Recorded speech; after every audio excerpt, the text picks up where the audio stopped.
Okay, hello and welcome to another episode of Hiring and Inspiring. Today's guest is David Stuart Watt. David is a fellow recruitment professional. He is a connection of mine. We met a couple of years ago. He's been in recruitment, I think, similar sort of time to me, so similar age as well. So we've been on similar journeys. I know he's very passionate about the industry and he's very good at what he does. So I'm hoping to have a chat to him today. Find out a little bit more about what makes him tick, what gets him going, how he's been getting on, and to just chat all things recruitment, really. So, David, Yeah, fantastic. Thanks for having me on the show, mate. Really appreciate it. no worries, most welcome. So, firstly, just to kick things off, it's probably about a couple of years ago, I think, when we initially met and connected. Just Yep. broadly speaking, mate, how you been? How's the last couple of years sort of treated you? Yeah, it's been good, I think getting through a very interesting few years. I think everyone was going through the COVID and the negative spiel and all that. Then obviously the market and recruitment surged, right? And I think, like many out there, the last 12 to 18 months has proven to be probably some of the best times that I've ever seen in recruitment. And I think many of my peers and people I know in the industry around me are saying the same thing. So I think from a, purely financial standpoint or business standpoint, it's been fantastic, right? Great couple of years. Which we're sort of in not a plateau at the moment, but probably starting to see things correct back to, I guess, the way they were, right? Which is still not a bad thing because I remember the peaks of 18 and 19 and still fantastic markets. But I think overall recruitment and myself, it's been a really solid few years, and I think that will continue on Mm. seemingly. And then personal front, mate, can't complain. Lost more Yep. hair, but I never had much to begin with, so never a problem. And luckily, I can grow slightly unpatchy beard, so I'm very thankful that hair grows at least somewhere on my head, right? I'm the opposite, man. I can't grow anything on Yeah, the yeah. on the Maybe we'll need to trade genes a little bit, half half or something. Yeah, good stuff. So you mentioned the last couple of years has been, I guess buoyant times, good times for you professionally. How do you feel maybe you've progressed in the Yeah. last couple of years? What sort of skills have you really demonstrated that has allowed you to sort of maybe take advantage of the buoyant market Of the conditions? buoyant Say, market. Yeah, sure. And I guess to give some context to the audience as well, so I specialize in accounting and finance recruitment. I look after qualified and exec work here with you and you. yeah, Geographically, I actually do a lot of my work out in the West. So I've seen a lot of, I guess, growth over the years anyway in that industrial sort of logistics and manufacturing space out there. So yeah, I'd pretty much look after anything from, your Parramatta, Homebush through to your suburban areas of Sydney. So that's okay, been the market I've looked at. In terms of what skill sets I've acquired, I think it's really honing in on, some of the basics, right? Doing better candidate activity, more candidate activity. I think continuing with BD activity. I think what I noticed over the last 18 months, a lot of people probably let that side go a little bit and, we're just more focused on honestly filling roles that were coming in and it was that time. But I think something I did and was very conscious of is that, it's always a balancing act. And the reality was the market wasn't going to stay at the peak forever. So I think mm, having a combination of doubling down on, existing business development and then new business development, whilst also potentially refining and just spending more time on candidate generation, trying to think outside the box in terms yeah, of maybe LinkedIn and passive marketing to actually attract people to me that I didn't know in the finance community. mm, I would say that, social media presence in general, I've never seen such a huge uplift in usage and expectations from people to see what you're actually posting and look at your content and see what makes you stand out versus the hundreds of other agents that do exactly what you do. So I yeah, think the biggest learn I had was how to actually use social media from a business perspective. Like I'll admit that before that, LinkedIn was a bit of a whatever for me. It was just a professional network, I guess. But I've come to really understand and, I guess utilize that platform a lot more from a yeah, purely business perspective. And yeah. I think that's a massive learn for me. I'd never really used it like that before. Okay, I'm going to come back to that, but just Yeah, previously, when you were talking about the candidate care and sure. those creation of the candidates, because I feel that was the real in the last couple of years when it's been a general candidate shortage across most industries, sectors, geographical regions. The real value add for a good recruiter is bringing talent to their client's table that isn't necessarily applying to that, but sort of, the low hanging Yeah. fruit that's out there. It's really generating and creating that candidate, so to speak, Yeah.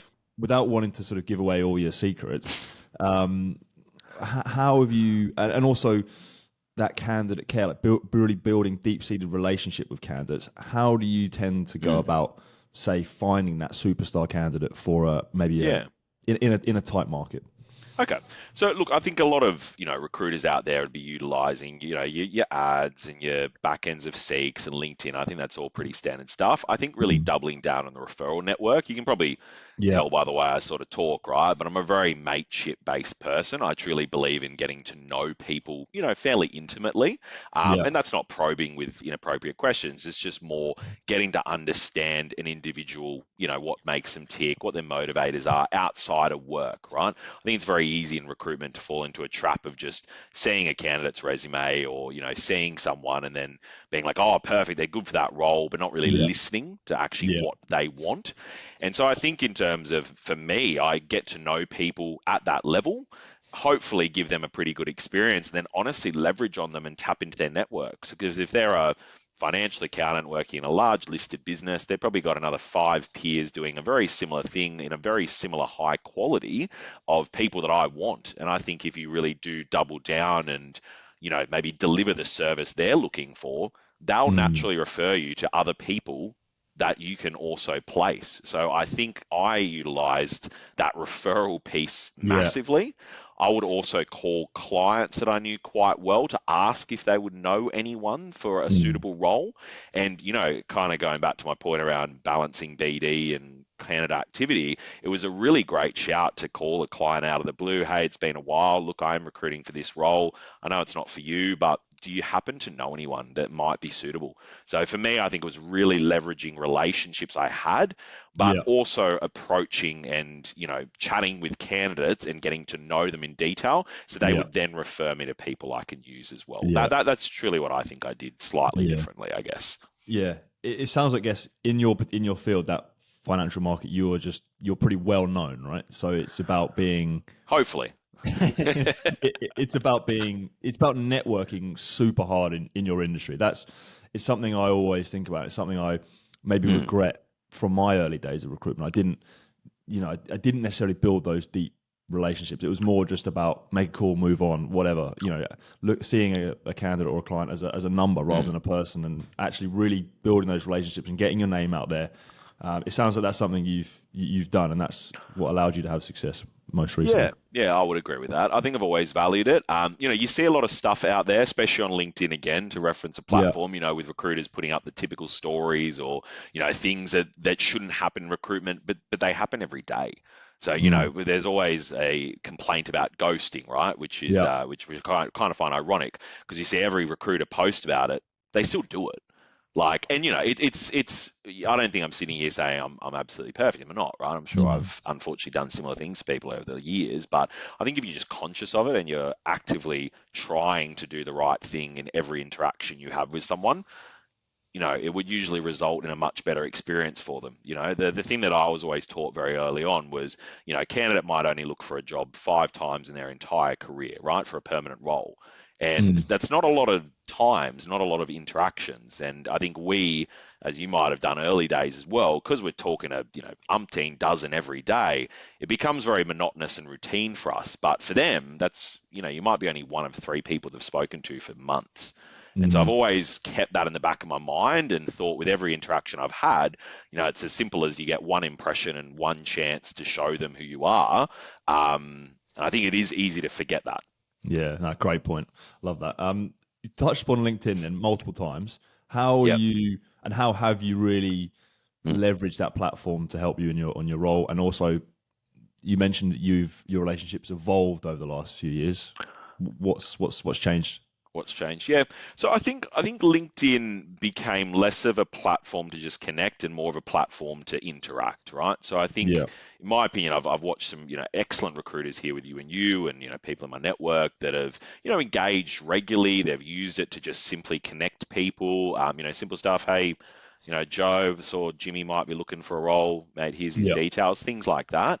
But I think also, producing relevant quality content for your market, it just allows you to reach a much wider audience. So, Mm. I made a really conscious effort when I joined you about 3 or 4 years ago to start actually connecting a lot more with just relevant people, financial accountants, management Yeah. account, everything, and just passively connecting all the time. So it wasn't a KPI, but I'd sort of set myself a certain number a week to connect with that many professionals that I thought I could help, or that would one day be relevant for me.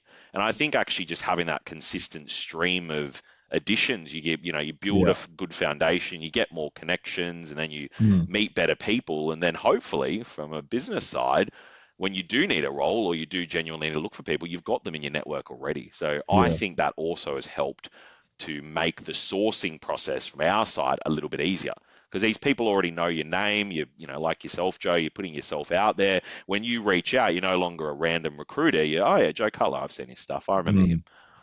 Yeah. I think it goes back to what we are talking about networking, right? I think Yeah, at its core, people forget that LinkedIn was created as a networking platform. yeah, It sort of became, well, firstly, maybe initially like a, place where it's like your online CV, a mm, place you might find a job, but its actual core is to build connections, right? That's the main at the heart of what it was created for. And I think people tend yeah. to get away from that. It's like all the social selling and building a presence. Yeah, but it's actually It's just a good place to connecting, connect. right? Yeah, Like, and I think it's simple stuff like, just, hey, quick coffee, do you want to catch up? Hey, have you spoken to this guy for yeah, a while? I think it's those little tiny interactions that probably seem like nothing at the time yeah, or don't feel very, valuable. But I think the more of them you do, like, I know it's a bit cliche, but kind of the luckier you get. People just yeah, remember it. for sure. So back to the sort of the state of the market, you mentioned in your space it sort of corrected itself a little bit this year in terms of Yeah, that balance, right? Um, in terms of your, and this is flipping it to the BD side of recruitment. sure. What's the sort of current state of the market in that much? How much time are you spending doing BD at the moment? Let's say in your NBD. role. Okay, cool.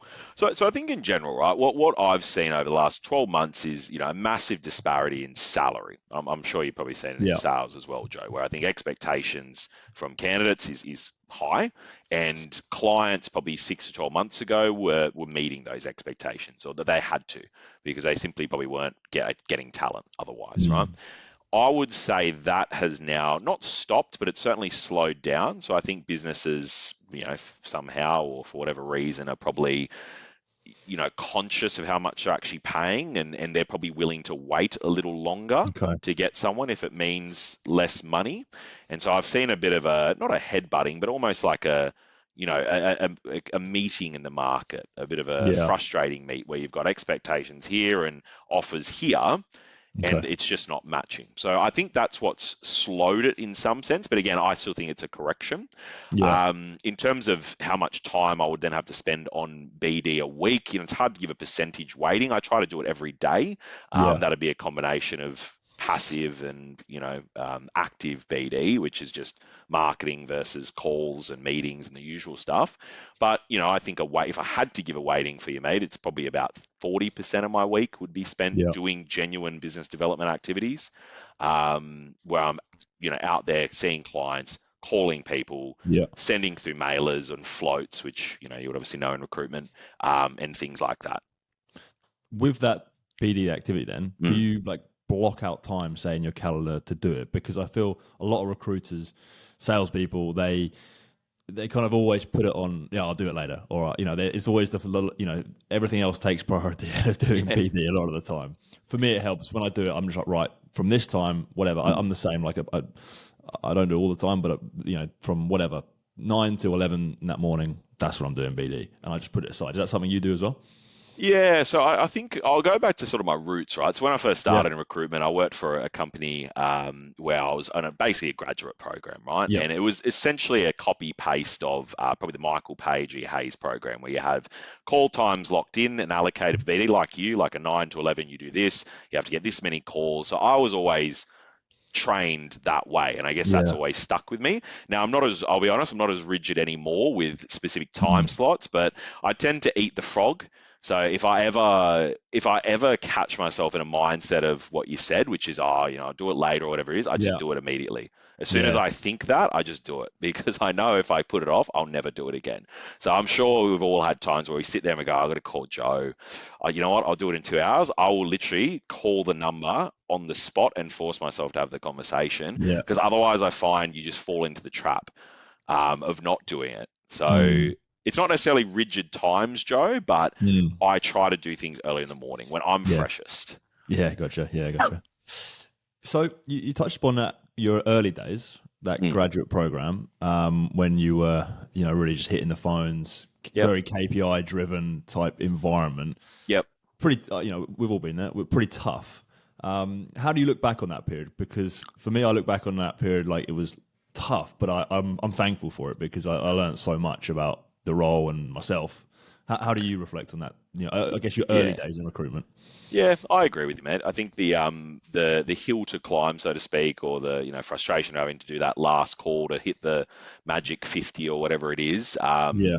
I look back on it fondly now because I think if I didn't do that, where would I be? Like I might not Mm. even be in recruitment, right? If I didn't adhere to some targets, and Yeah. I think a lot of people are so scared of the word KPI or targets these days, almost like calling it some I don't know some new name or whatever. The Yeah. reality is they're there to just give you structure, right? It's to give you an idea of how to set up a week to be successful. And Mm. I think they're still the fundamentals I follow today. If sometimes I'm having a bit of an off week or I feel like something's low, I'll go, well, did I do the activity that I know is going to get me the success? And honestly in your own heart if Yeah. the answer's no. Yeah. And if you're in your head, you get to the end of the week, you're like, right, I called one client this week, don't have a lot of jobs, probably why, you know? Yeah. Yeah. So, yeah, do you still think there's a place for that sort of, old school type approach? Because I feel like the industry has gone away from it the last couple of years. Um, but Mm. what you just said, like that, going back to the numbers, if I haven't made much calls, then that's the proof of why I haven't had a great week. Um, Yeah, it's without sounding too controversial, old school. I mean, despite yeah. being bald, man, I'm only 30.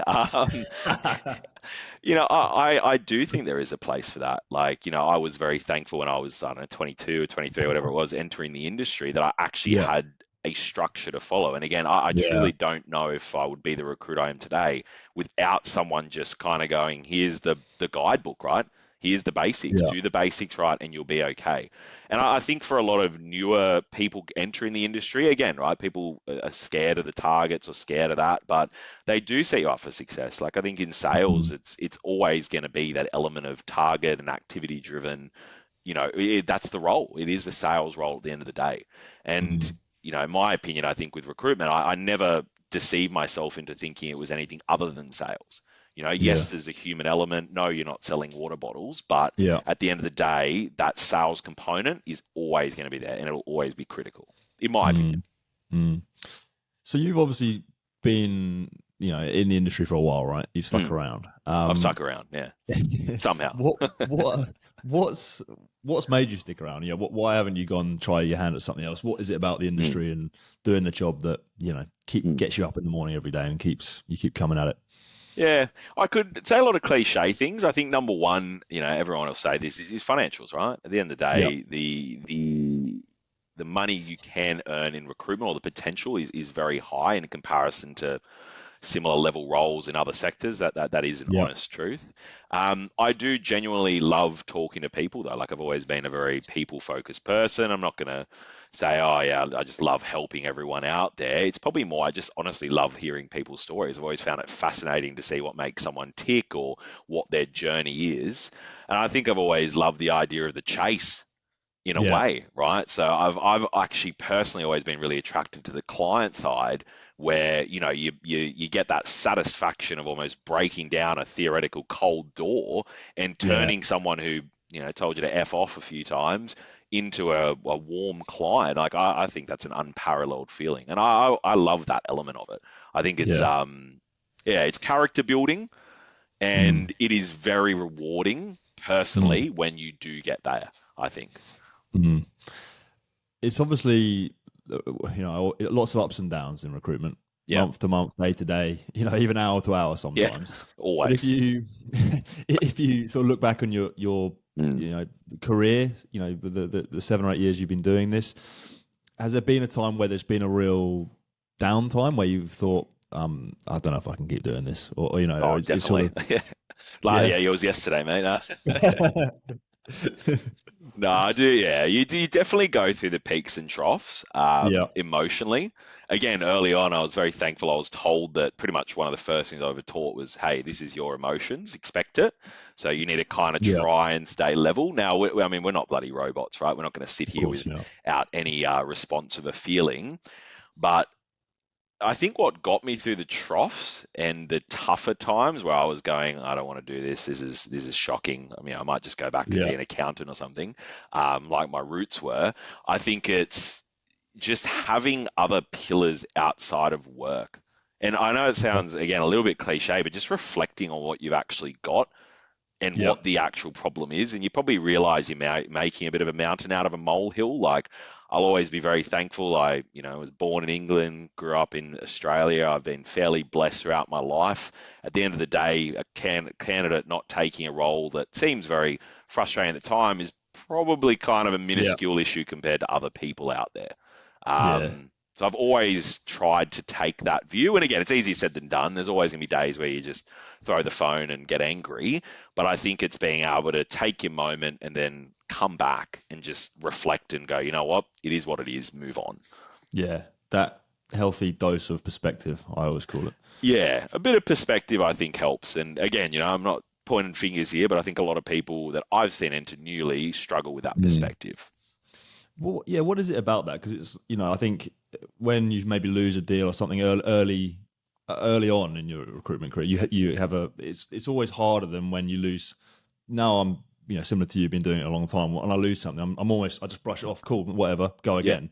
But when at the start, I'll just get down, I'll be like, oh, I'll be crying about it all afternoon. You know, is it just experience and just like putting in the reps and just having been there before? Is that, do you think? Because I'm trying to figure that out myself.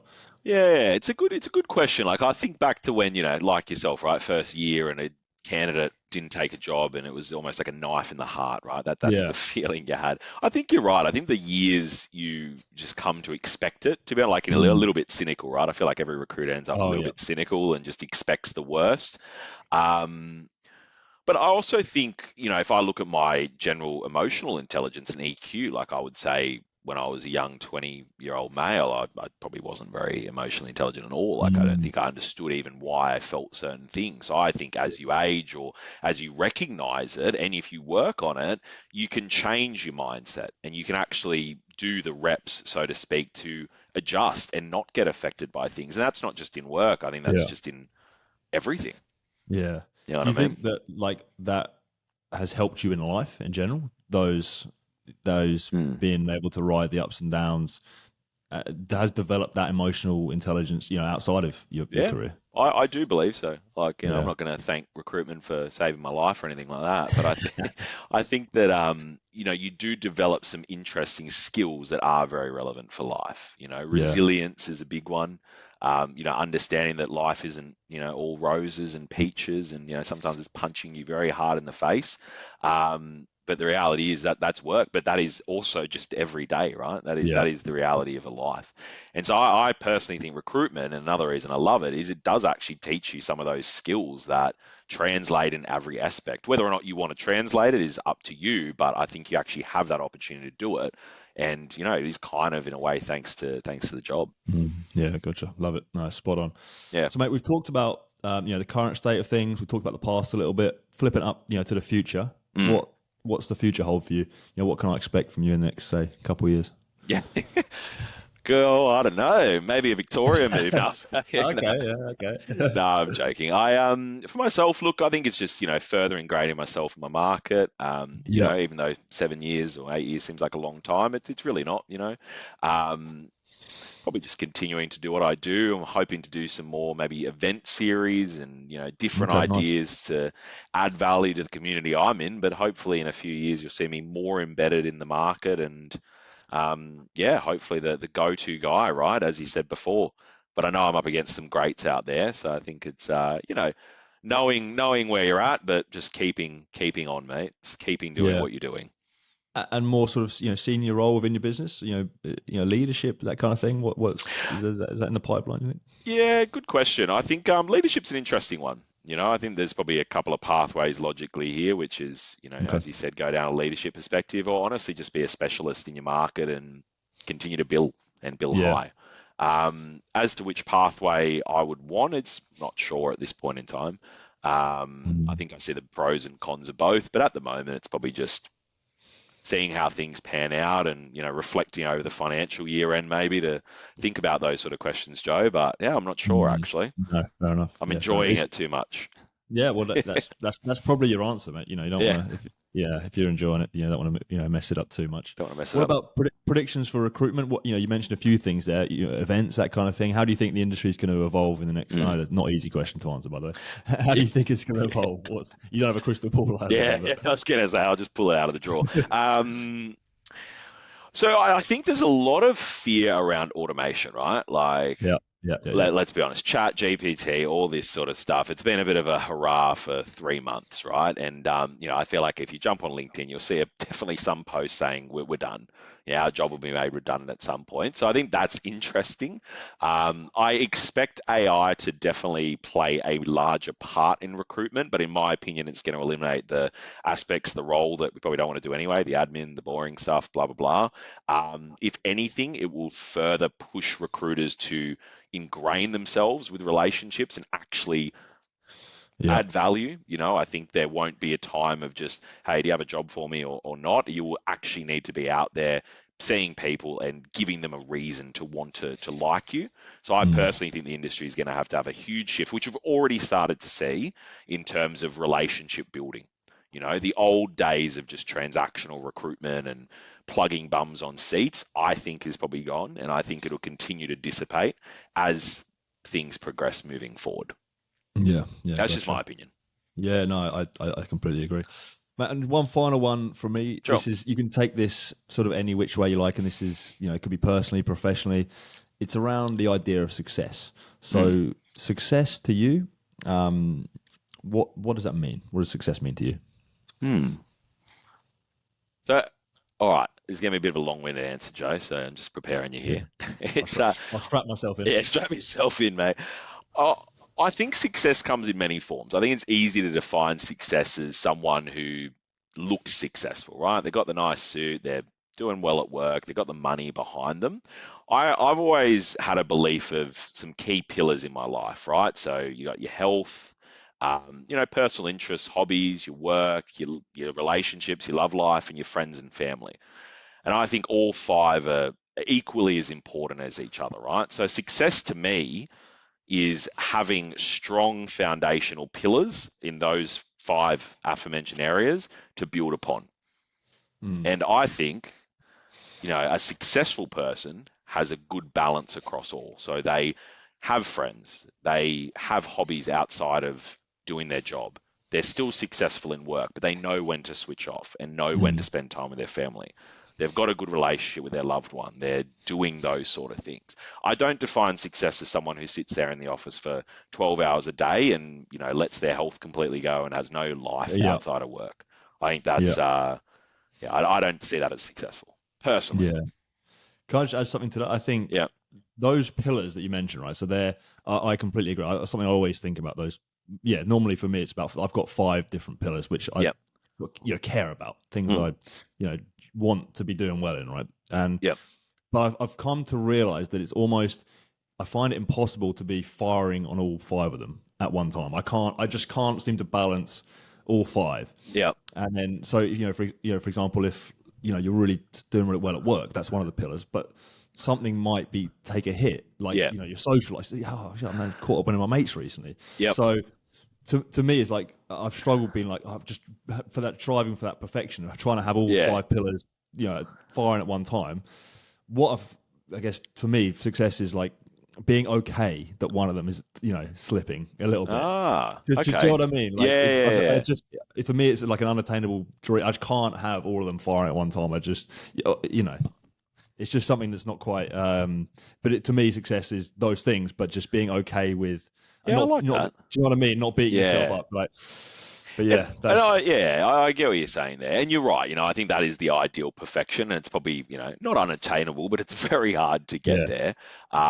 But yeah, I like that actually, mate. You're right. Kind of just allowing you, like not beating yourself up for, having a cheeseburger one night, right? Or something like that. yeah. Love it. Well, I think that's a great place to end this. That was a really good chat, man. I really appreciate you sharing your wisdom, sharing your journey, your thoughts on the industry. You're doing some great stuff out there. Um, Thanks, keep Joe. it up, mate. Thanks again, and let's stay in touch. Yeah, David Stuart perfect. Watt.